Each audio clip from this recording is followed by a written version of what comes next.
sahod para sa manugang na babae. Kung matatag ka, subukan mo dito.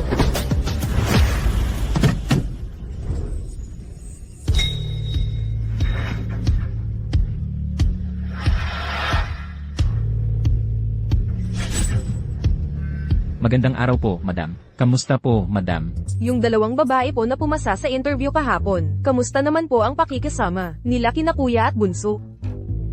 Madam, kayo na po ang bahala. Madam Jiang, kung alam lang namin na ang dalawang anak nyo ay ganito pala kaiba ang ugali, kahit anong mangyari, hindi talaga kami pumunta para sa interview. Hindi naman po ganun. Sige, ang pamilya Jiang natin, isa rin naman sa 4 na pinakamalaking pamilya sa lungsod Jing. Pero tignan nyo, ang dalawang anak kong yun, wala pa rin kahit sinong nobya o asawa. Talagang napapahiya ako sa grupo ng mga mayamang ginang kapag nagkikita kami. Madam, huwag kayong masyadong malungkot. Si kuya tahimik at mahiyain. Halos hindi nagbubukas ng bibig. Ayaw rin niyang pinapahawak ng babae. Si bunso naman mahilig dumimik at magpasaway. Araw-araw na lang kay barkada gala ng gala. Halos hindi umuwi. Sobrang hirap po talaga, para sa kahit sinong normal na babae na mapalapit sa kanila. Pero ang problema, hindi naman pwedeng palaging ganyan sila. Ang pamilya Jiang natin may bilyon-bilyong halaga ng ari-arian. Kailangan may magmana, di ba?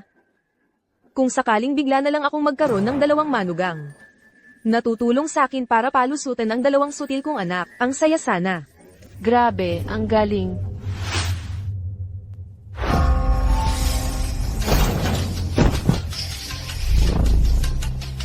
Ayos!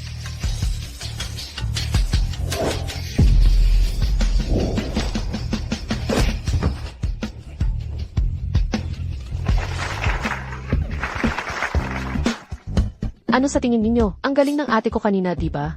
Ang galing niya, ang lupet. Gusto niyo pa bang makakita ng mas astig pa? Sige pa, isa pa, isa pa.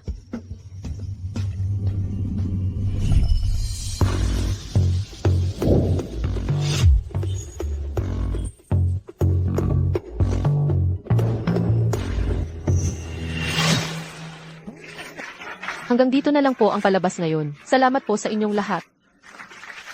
Ayos tong dalawang babae. Isa, ang galing magsalita at makipag-usap. Isa naman, ang astig ng galaw. Hindi ba ito na yung tipo ng manugang na pinapangarap ko?